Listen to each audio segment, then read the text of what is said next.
This episode of the Accounting Insiders podcast is brought to you in part by Xero. Xero is a powerful cloud accounting software that improves efficiencies across your practice. With all client data stored on a single unified ledger, you and your clients can easily access and collaborate on the same set of books. Xero's advisor tools and automation solutions reduce time-consuming manual tasks and put data entry on autopilot. Work faster and more efficiently than ever before with Xero. Visit xero.com/accounting insiders to learn more. All right. Hi, I'm Christine Gervais here with Insightful Accountant at the Scaling New Heights Conference 2023 in St. Louis. And we have today Ms. Nancy McClelland, better known as the Dancing Accountant. And we're going to talk today about you and your practice. Tell us a little bit about you and what makes you unique in your practice. Well, thank you so much first for having me here. I'm excited. So excited to be able to talk with you. Yeah. Been looking forward to this for a long time. Our firm, the Dancing Accountant, there are 8 of us. We're based out of the Chicago area. We have a hyper-local practice in terms of the clients that we service, but we have a fully remote practice that is, we've got team members from all over the country. Nice. And so there are 8 of us, and we have about 70 clients. And what makes us unique? I don't know. We've got such good energy. We love our clients so very much.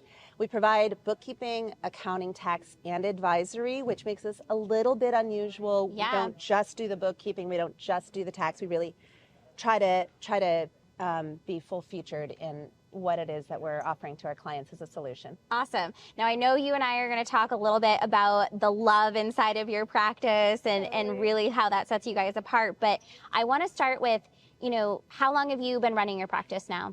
We celebrated 21 years. Woo, congratulations. Thank you so much. We actually had a blowout party in my neighborhood. Yeah, it was a block party that the local Chamber of Commerce, because we are we're the accountants and bookkeepers for so many of the businesses in Logan Square.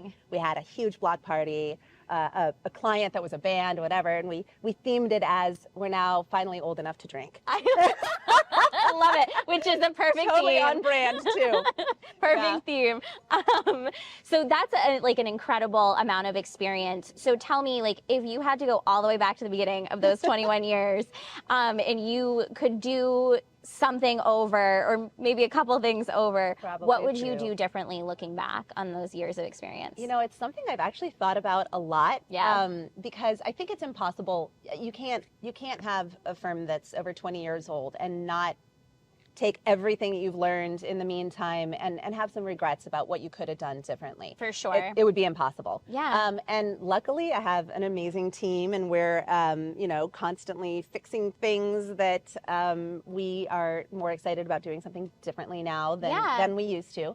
But back in the day, when I was bringing on my first employee, I identified somebody who was very talented. She didn't know a lot, but she was really, really good at what she did. And I was just like, this woman, she would make an incredible bookkeeper. Yeah. Something that I didn't think about was what our interpersonal relationship would be like. Yeah. And I didn't think about how she would interact with the clients. Now, she was one of the most capable people I've ever met. Sure. She runs her own firm now, and I'm super proud of her. And but we didn't have an amazing personal interplay. Yeah, that energy vibe between the two of you. Exactly. Yeah. Exactly. And as time went on and I started bringing on more people, I really changed my perspective. Yes, it's important that you can hire people who are highly intelligent, have excellent written skills, Sure. Are trainable, and kind of have the personality of a bookkeeper or an accountant. Those are all very important. Yes. Obviously, I agree with that. But we actually have pivoted to making sure that everybody that comes on board is somebody I personally love as a human being. Yeah. And first and foremost, in our firm, we are truly a team. Yeah. In that we care about each other as individuals, we have each other's backs, we celebrate each other's successes, and the clients can feel it. Yeah, 100%. I have to imagine that translates into how you show up for your clients as well. I actually had a client not that long ago tell me, it was just such a huge compliment, the junior bookkeeper that she's been working with on our team, she said, I just love her. I know, she did. She totally said this. It's such a great thing to hear. It really is. Is. She said, she never makes me feel stupid. She never makes me feel like the mistakes that I've made aren't mistakes that 100 people haven't made before. And I'm like, huge compliment. It was amazing. It made me proud, because I really do think that every single person on our team loves the clients, loves the meaningful work, knows that they're working for a small business that, could have been wiped out by the pandemic, but no, we stepped in and we rescued them and we worked hand in hand. And those are the people that I want on my team. I love that. Yeah. So this is something that you and I have actually talked about before. It was one of the very first things that you told me about your practice when you and I first met and were kind of doing our intros to each other. And I think that it's really something that makes you so special, how much genuine, like you say, love, like I just love my team, how much genuine love there is there. And it's so true that those personality fits can really make or break, like not just our internal relationships, but it translates into how we show up for our clients as well. How do you interview differently now than maybe you did at the beginning of hiring? Like, what do you look for now that creates that company culture that is like so important and so specific to you? Right. Well, I think the hardest part about it is that, it's very difficult to look at a resume. Yeah.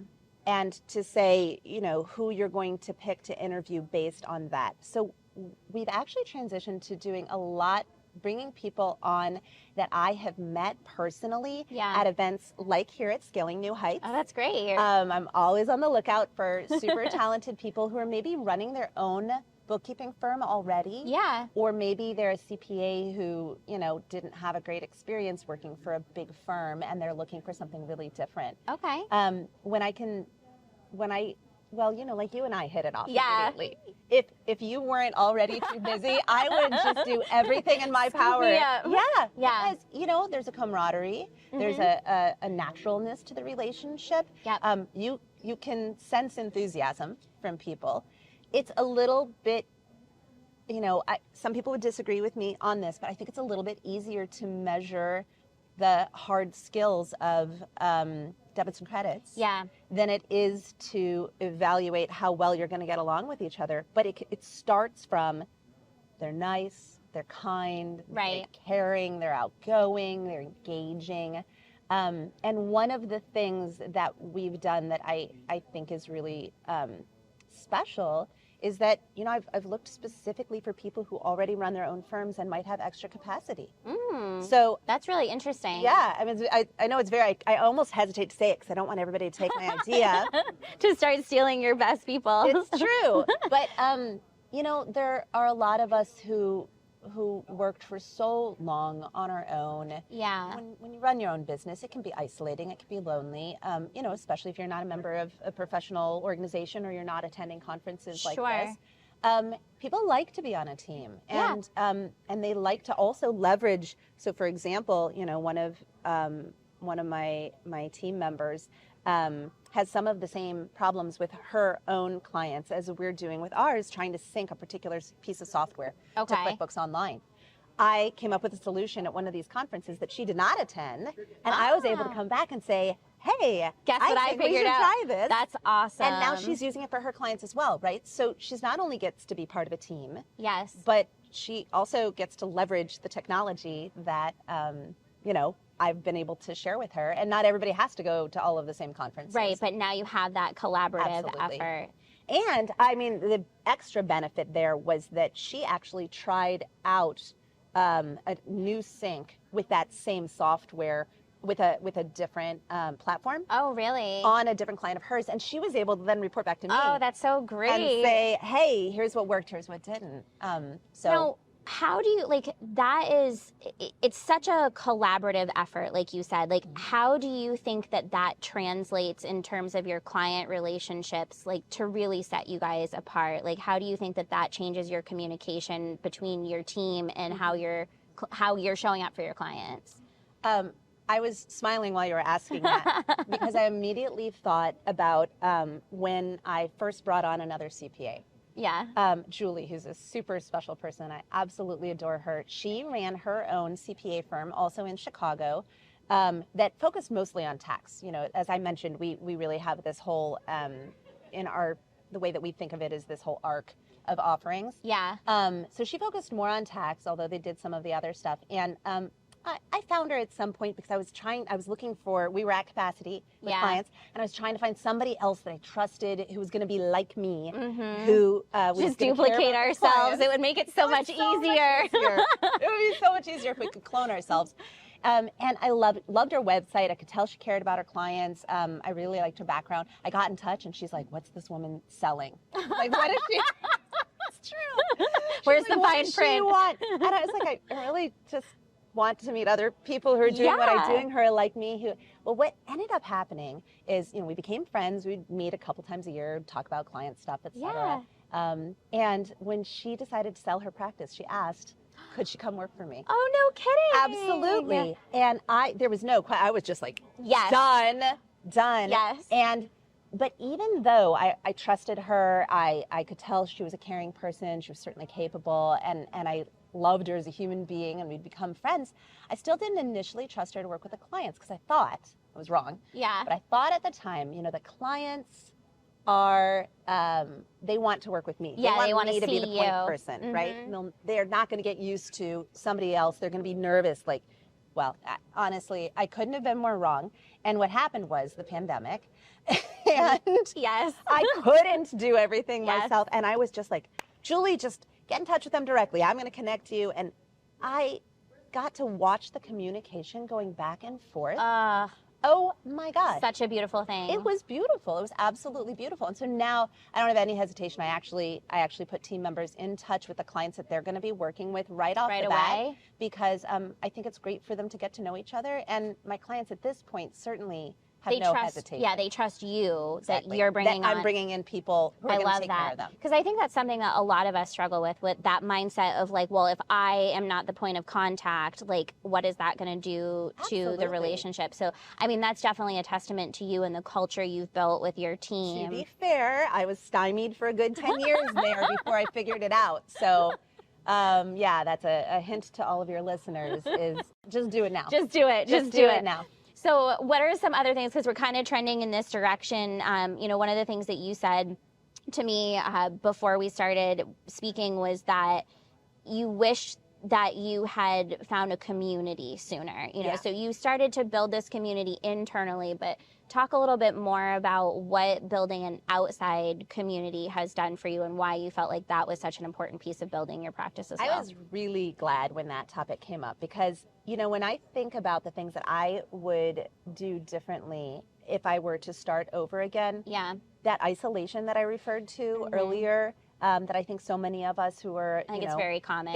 It's very common. And it's one of the reasons, I keep talking about Scaling New Heights because this is where we are, but it's one of the reasons that coming to conferences like this and QB Connect, National Association of Tax Professionals, AICPA, AFWA Women Who Count. There are so many really wonderful ones out there. And it is how you meet some of these people and you realize that you're not alone. But there are also professional associations out there that you can join of people who are doing the same thing that you're doing, who also want somebody else who's by their side so that they don't feel alone. For me, that tribe is Bookkeeping Buds, which is Cindy Schrader's organization that I just love. It's an incredible organization, a group of women who are all do bookkeeping.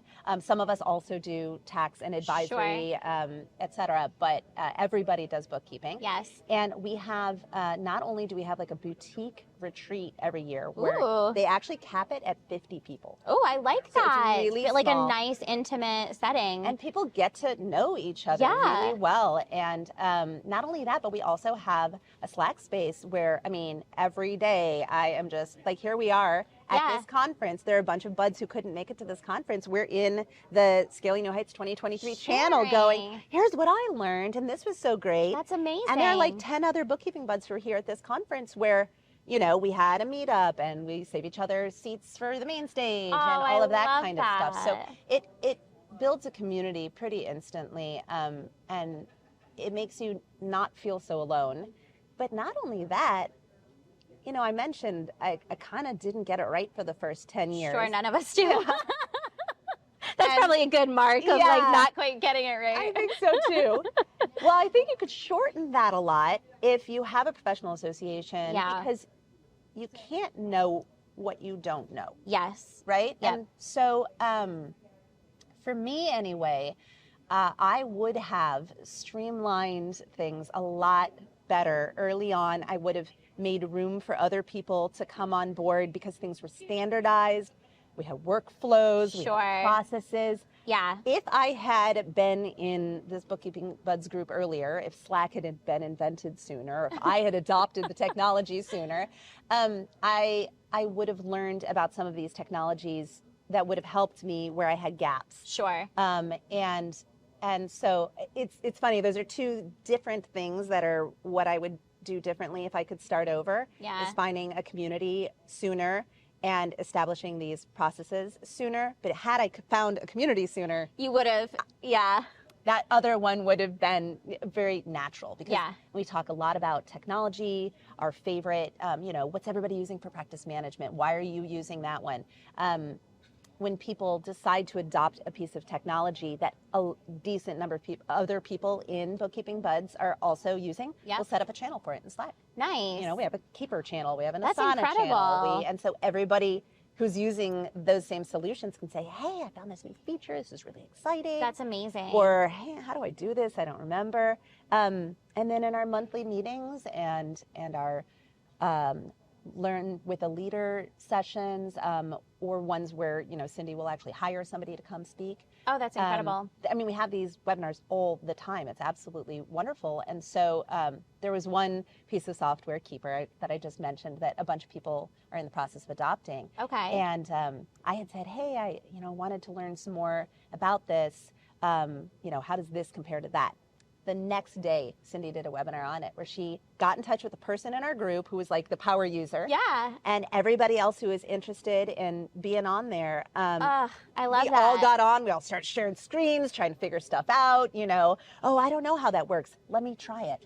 That's right so there, great. live with each other. So that kind of collaboration is stuff that I think at a bigger firm you would get, you know, from the rest of your team. But it's even better in some ways because different people are using different technology, different processes. Different ways, yeah. So you're really getting like more diversity in terms of like how things are functioning. Absolutely. That's incredible. We also do things like when there was the debacle with Chase earlier this month. Yeah. I actually had a blog post up before Forbes did. No kidding. Yes, because good for somebody you. from our group said, my gosh, what are we doing about this? Look what happened. Down Detector says that, you know, Chase is taking duplicate payments out of people's accounts. How are we going to handle this with our clients? What are you guys doing? Have you seen this happen What are you going to tell your clients? Exactly. Yeah. I had an email out to my clients within minutes. I had a blog post up. That's amazing. Yeah, and it's because I guess I'm just now seeing the connection between the team that we have that are our contractors and our employees, and also the team that I have through that association. It's just, I mean, it's just another testament to the fact that like you really have to surround yourself with like that good energy and people that are going to be collaborative. You know, I think that sometimes when we talk about collaborative groups like this and sharing of information, you know, people might get a little bit like, ooh, like competition-y. But, you know, I don't know about you, but I think that there's more work than any of us can handle in this industry. There's so much more work. There's so much more work than any of us can handle. One of the organizations that I do a lot of work with is the National Society of Accountants for Cooperatives. Okay. And the Cooperative Professionals Guild, these two organizations. Oh, that's really interesting. Okay. And I spend so much time trying to train accountants to do co-op accounting because it's this hugely, you know, fast growing area. That's and very interesting. There aren't enough people around. And I'm like, come on.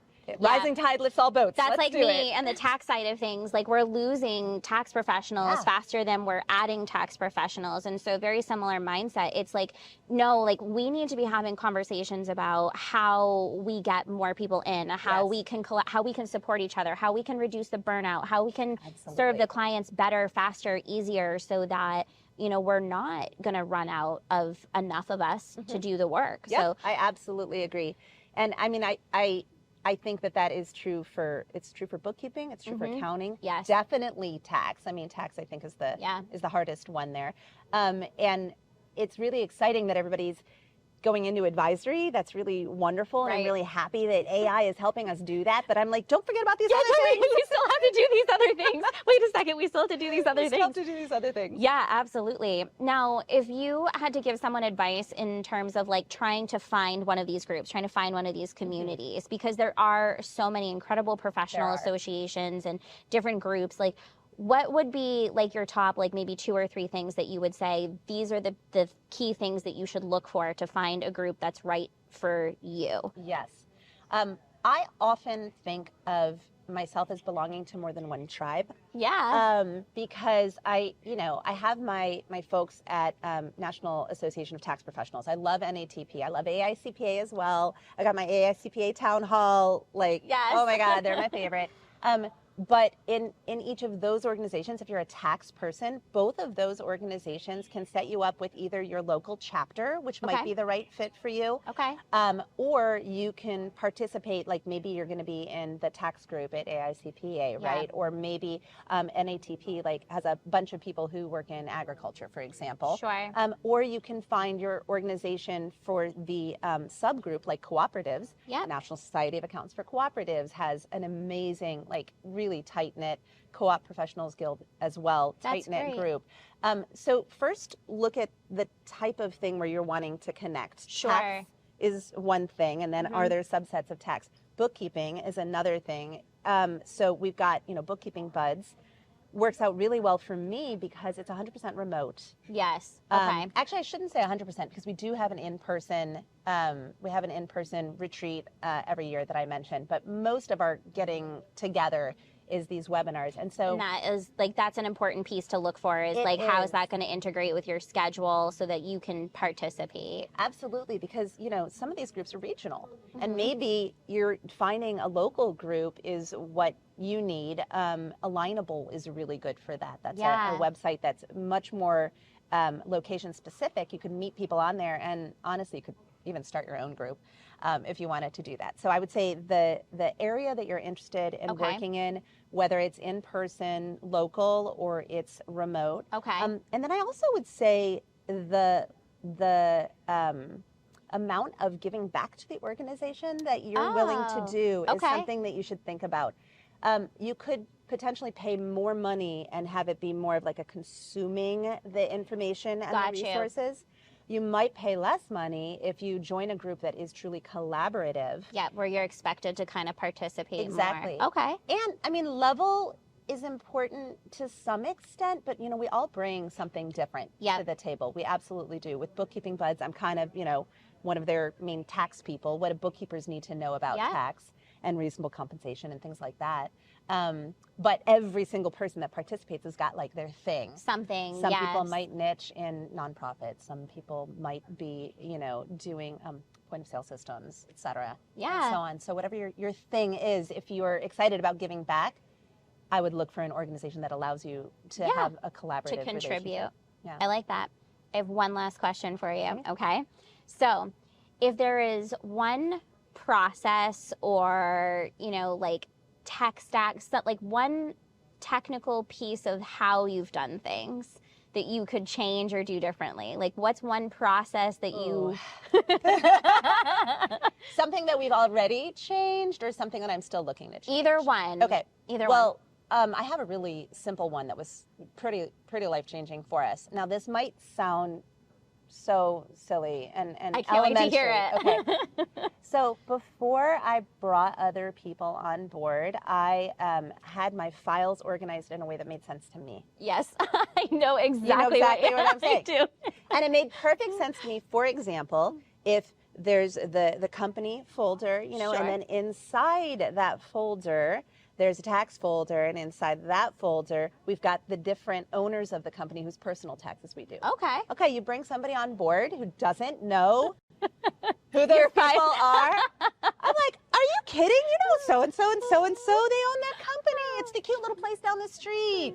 Okay, no, this person's in another state. They've never met them. They just know their last name from the tax return. Right. Now, that sounds really obvious, but if you're in a like solopreneur situation, don't do it based on what works in your head. Do it because at some point you're going to bring somebody on board. It's either going to be a succession plan or there's going to be an emergency. Somebody else has to be able to figure it out. Yeah. Well, once we changed something that was that simple, we ended up being able to completely change how we did document send management. Okay. We switched to Dropbox Professional, and we do all of our sends from within File Explorer. Right click on the file or the folder or whatever. Send directly to. Or request files and have them land directly in that folder. Okay. That sounds elementary, but that has saved us so much time. It's made it so that I don't have to be the person who's tracking the documents coming and going. Everybody knows where to find things. I can promise you that even though it might sound elementary, you are not the first person to ever have had that discovery. I can promise you. Which is why I decided to come clean and say that one out loud. Yeah, no, I think that that's a really important piece of advice, because I think all of us at one point or another, going from it just being us to all of a sudden there's another person involved,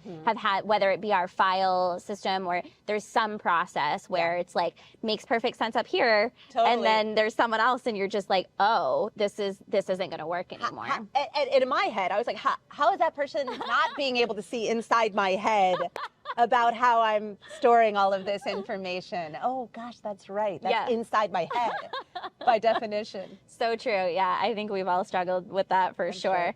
Well, Nancy, it was so fantastic having you. Thank you so much for taking the time with us today. The pleasure was mine. Yes, it was so nice to be able to talk with you. You are a wealth of knowledge, truly, and so we appreciate you having us and talking with us today. Well, thank you for inviting me. It's been an absolute pleasure. Awesome. Thank you.